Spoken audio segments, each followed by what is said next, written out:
day, ma'am, sir. I am Maisha Apilado. I am 34 years old, Filipino. I am a Roman Catholic. I am married. I have 5 children. My husband is a tricycle driver. I have 2 brothers, 1 sisters, and I am the fourth of the family. I am a high school graduate.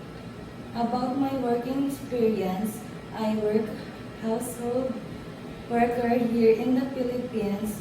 My duties and responsibilities are cleaning, washing, ironing clothes, and gardening.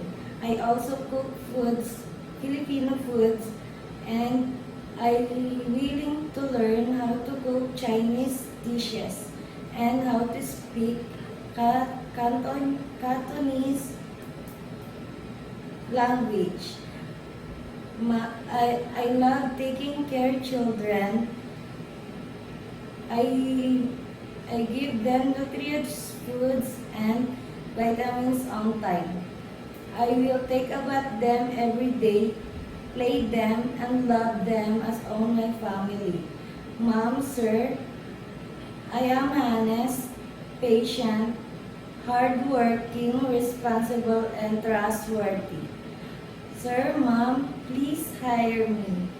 I will promise I will do my duty and responsibilities very well. I will promise I will finish my 2 years contract. Thank you, ma'am.